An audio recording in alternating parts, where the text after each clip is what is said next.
Amelía and This is Satya, and you're listening to Love, Sex, and the Hidden Agenda. Our podcast was created with the sole intention to release toxic shame, illuminate our shadow nature, and expose the mysterious entities that feed off our most precious life force, our sexual energy.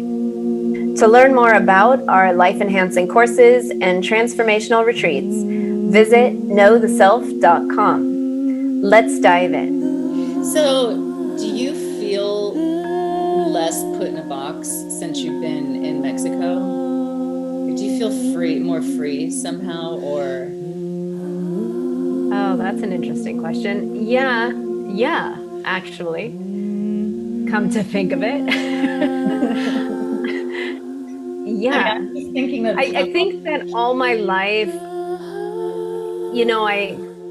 I've been self-employed since I can remember. All of my adult life, I've been self-employed. So in that way, I can define who I am and express myself uniquely to the world. But I think here in Mexico, what's unique for me is that it's where every aspect of me is welcome.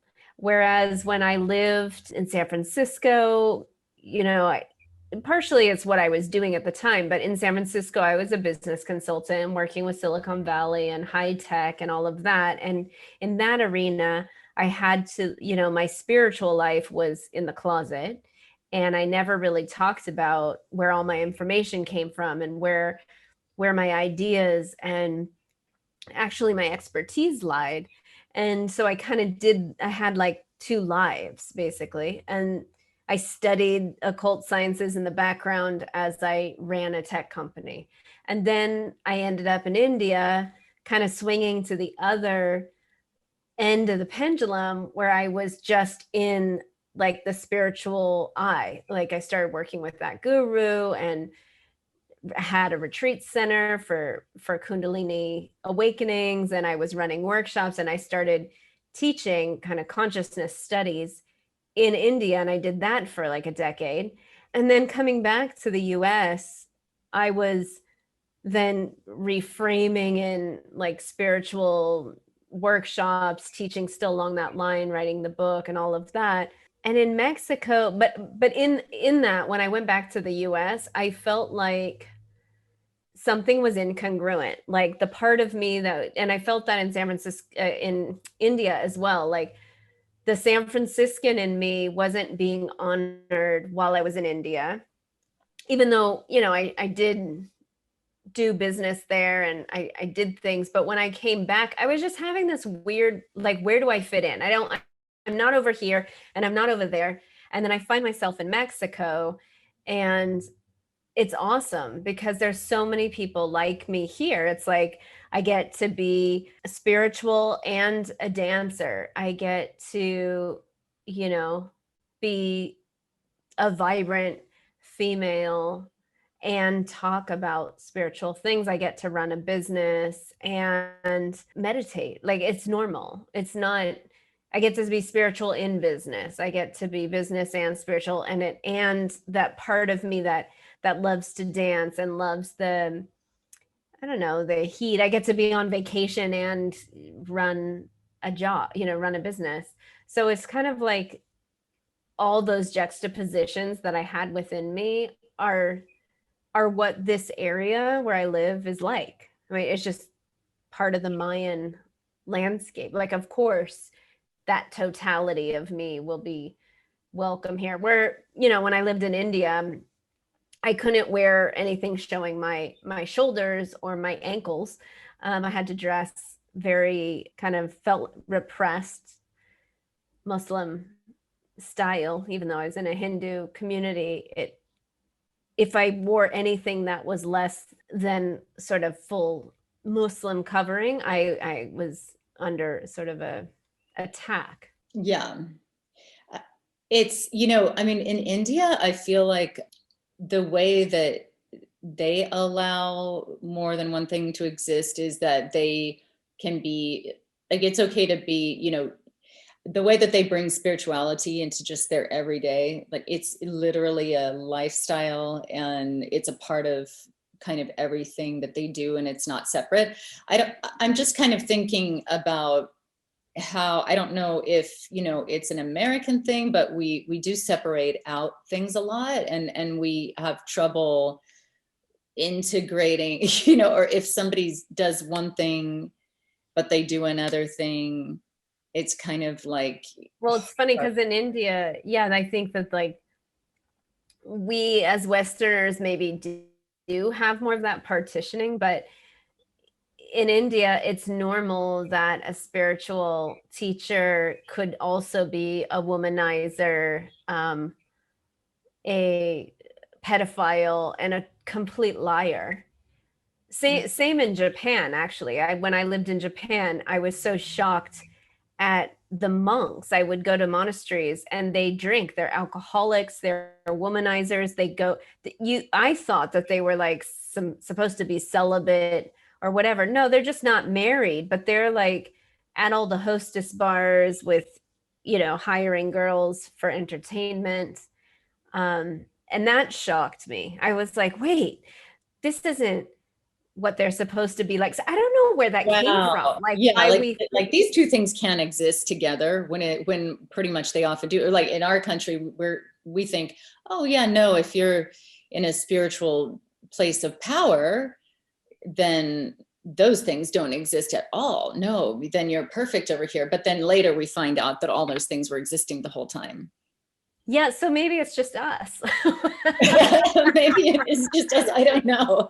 I mean, it's me. I don't know, but I guess when I grew up, the pastors in my church, it always shocked me because they preach one thing, and then I knew about their personal life, so I would know if they were having an affair or they're like a pedophile, and so I grew up with this weird, askewed version of like spiritual leaders misusing their energy, and then that just continued. And I think, you know, the whole world knows that by now with all the stuff coming out around the Catholic Church and the amount of misuse of energy from spiritual leaders. And it's huge in India. It's rampant. And basically any Baba you meet, anyone calling themselves a guru, there's such a huge dark closet. Remember Sai Baba, the big afro hair guy?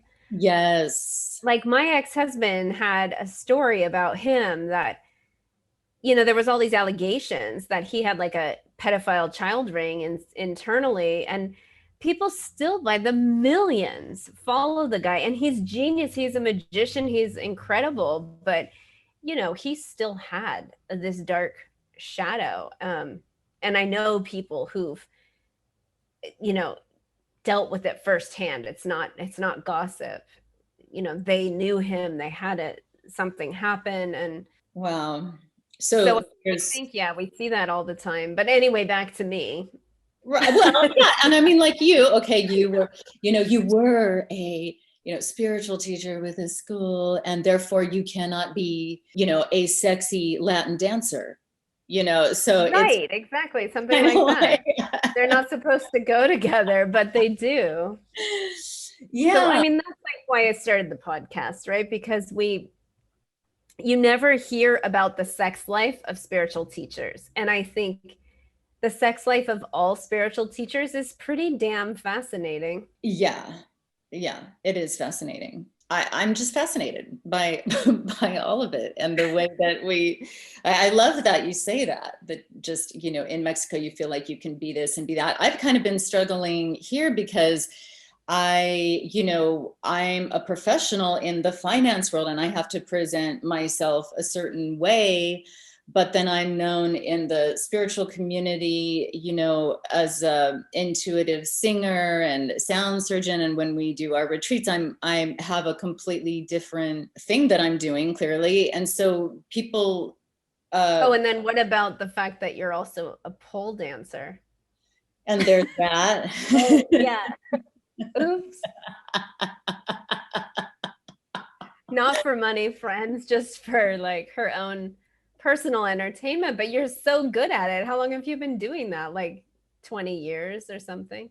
It's been about 10 years, like if on and off, probably a total of So if you're wondering how Satya stays in such great shape, that's her secret sauce. That's my secret sauce. So, wow. Oh my gosh. I can't believe Sorry, you I just said outed you. that. But yes, so we are multi-dimensional, multi passionistas, right? Like we have so many aspects of ourselves that need to be honored and need to be nourished and need to be held. And I think sometimes when we choose a career, we think that it means that this other part of us has to die or hide in the background. Like you can't be a financial person and a sound healer. Like I'm sure that was going on. Like how am I supposed to straddle these two very, very different arenas? Yeah, I mean, thank goodness my managing partner is such a mystic himself. I mean, who, the crazy stories about. And so anyway, and so because otherwise, I mean, yeah, how does my own family, I had a family member who said, how do you go from being, having a master's degree in psychology and a therapy background to going into finances? And that really was eye-opening, how people, even people who I think are fairly open when it comes to certain things, still, even she couldn't, this was my sister-in-law, she kind of couldn't wrap her mind around that. And actually the reason why I was brought in to this business was because of that. So it's kind of like you saying, actually spiritual teacher and, sexy Latin dancer, it actually is the same thing. So this is where, and again, of course, we all know a lot of our psychological trauma and stuff comes from, having to disown pieces of ourselves. Every time we assess something as kids and we thought we understood something and we took that in, we got rid of something else. Okay, well, this means this, so this thing over here, then it's gone, it's out, it's can't be a part of this. And so that whole way of thinking is, I feel like right now we're going into a new paradigm, and we're going through this renaissance now, because what I'm noticing, for example, with my name, when my legal name is not Satya, and so my legal name had to be, in order to have all of my licenses and stuff for all of the financial stuff, I had to go under my legal name. So, but when I would meet people out and about, or even meet them through, sound healing or whatnot, they would then get confused because I'd send them an email with my other, what? I love confusing people. I kind of get a kick out of it these days because people expect like you to be in the box. Like, okay, so if they meet you as a financial consultant, they will have these ideas like, okay, so she's like this and she's probably really square and she probably doesn't do much else but like count money at night or something. And then when they realize that you have this whole other world that's maybe more vibrantly you, and then the people who know you from that whole other vibrant world, like as a singer or as a sound healer or as a pole dancer, and then they find out you're a financial consultant, now they're going to scratch their heads and be like, wait, what? Like how do you, they'll probably be like, how do you go from this to that? Or if they know you as a therapist, they'll be like, what? Now you're doing financial consulting? Well, look, money, we all use money. We all need money. Money is just like something we all have to deal with. And so it just makes, to me, it makes sense, and it makes you way more interesting and diverse. And like, and of course, and you do live in a place where you're allowed to be all those things, I think. Well, yeah, so I'm thinking, hey, right. So I'm thinking, okay, I'm in San Francisco, of all places in America, at least. This should be one of the places where you can do that, right? Where you can just do all your things and be all your, but still there's a lot of people who are and they're struggling with this. And so my guess, you know, anyone who reacts like that is they probably themselves are multifaceted, and they probably have something that they might want to switch to, or they might want to do instead, or they'd rather be doing, you know. And so I say, ask yourself that question, you know, and what else can you bring in? Because what I'm noticing, and so I really did have several people say to me, oh, well, that's confusing, when I when I would explain to them these, and these are people who are already clients. I already knew literally everything about them, everything. And they said like, oh, well, that's confusing. And for a minute, even I found myself feeling anxious about that for a second. You know, like, oh no, it's confusing. Oh no, you know. And then I just kind of, now I'm noticing that what happens after that is that people start to think, and they actually start to think, well, what else can I do then that's out of my box over here? You know, because yeah, San Francisco is all, you know, but even that's a box, because you're only allowed to be really out there if it's in a certain way, you know. And then, you know, or if it's in like I mean, the whole thing comes down to like how much of ourselves we want to express and how free we want to feel and how congruent with our external life and in our internal life and our passions. And I think, you know, for me, I'm the most happy when I feel the most authentic and when I feel that all of me is being utilized. So I've tried very hard to like close off certain areas of my life for the sake of everyone else's comfort level. Like when I was a business consultant, I made sure I used a certain language. I didn't bring in all the things I was seeing energetically in the space. I only spoke about what they could comprehend. I tried my best. Sometimes it wouldn't work and they would be like, what is she talking about? But basically I limited myself, but I always felt like I was kind of cutting off one of my legs or something. Like this aspect of me makes me unique, makes me me.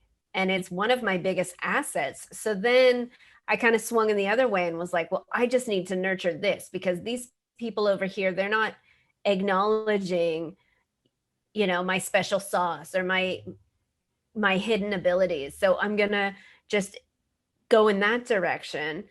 And then I feel like, well, they don't really understand that I actually come from software and tech, and I have this whole other background in business. And then I find myself dealing with people and things that are frankly like just it feels like I went down, you know, like I'm not dealing with experts of the world, I'm dealing with people who are grappling with things that I find quite small-minded or something. And then I get frustrated, like, well, wait a second. So, and why am I frustrated? Because I'm not in my arena. I'm not nourishing my own gifts and talents.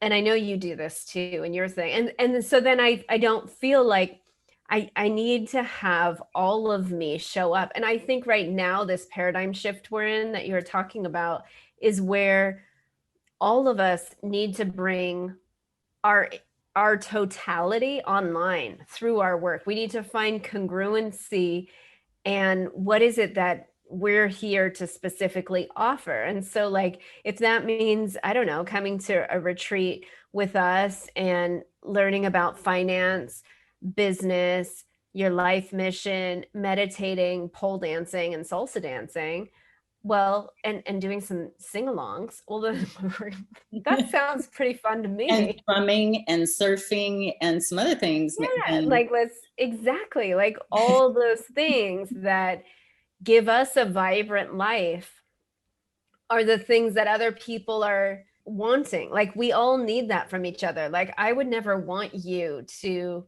I don't know, stop singing in order to pursue your financial career. You know, Mhm. it doesn't have to be that way. I mean, maybe it's through singing, and then I don't know, you can sing about money, you can sing and and and have it as an introduction to a financial meeting. I mean, what a way to shift the room. I mean, you could do so many things to bring some unique qualities, and I think that's what we're being asked. Wouldn't the world be so much more beautiful and vibrant and creative and enjoyable if everybody could kind of bring all their gifts and talents and passions and not feel like they have to, I don't know, stop being who they actually are, or cut off that part of them that wants to create, that wants to enjoy, that wants to have fun, and just focus on the work, or just focus over here. And I think that stupid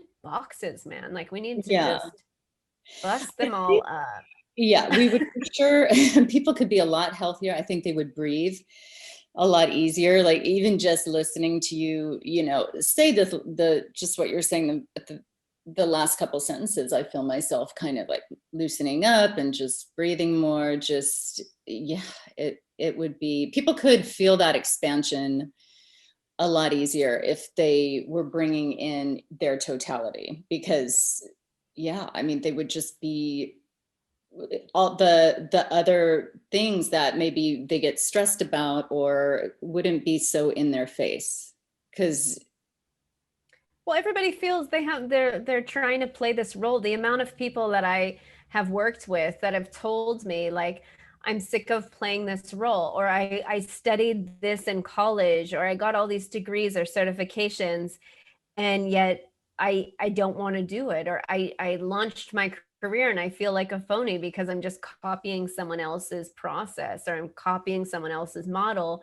and it doesn't feel like me, or I'm not enjoying it. That's a very common thing, and I think right now, because of COVID, because of YouTube, because of all that's happening in the world, like we have an opportunity to really just be uniquely us. Like if you look at YouTube's like mhm. all-star people, they have really expressed themselves, and the almost like the wilder the better, or the quirkier, or the dorkier, or and it's so refreshing to me to see that people's genuine interests, when they mix them, It people works. like it. It works. It really works. So I do think that if we try and do all of those at once, we get into the paralysis of like too many options. And also there's a strategy that we need to create in order to, be successful. But that's a different thing. That's about time management. That's about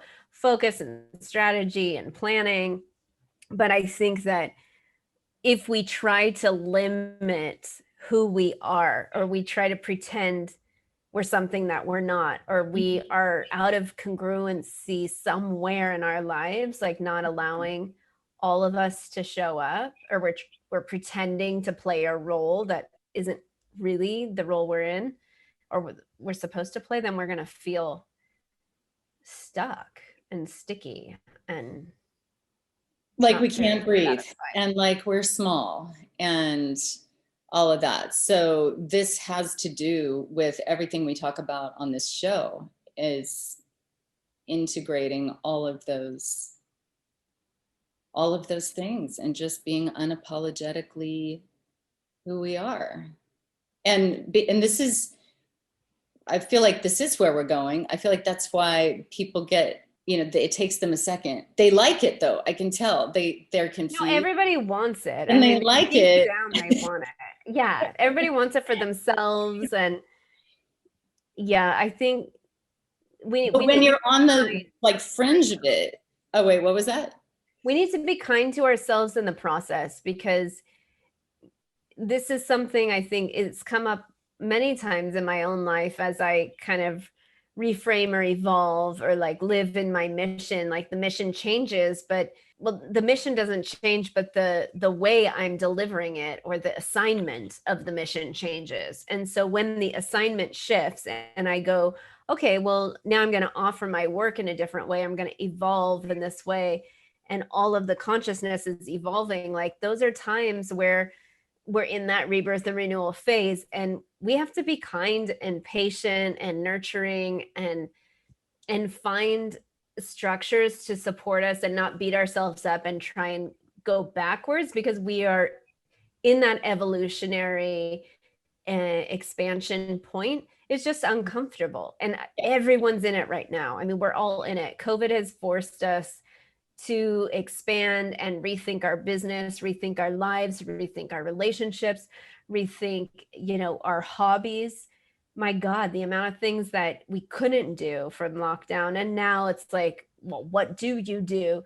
So we had to get really creative, and we're still in that process. So all of you listening, please be kind to yourself and let us know. Are you needing help or support? We're both there to help and support you guys in your process from different ways, from financial consulting to life planning, to finding your mission, grounding your mission, developing your business.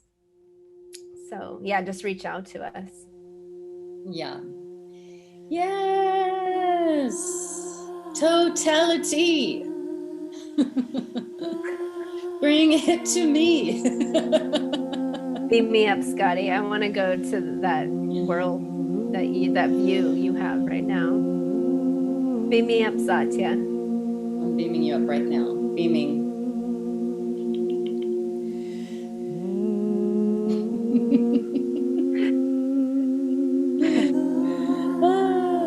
Oh my God.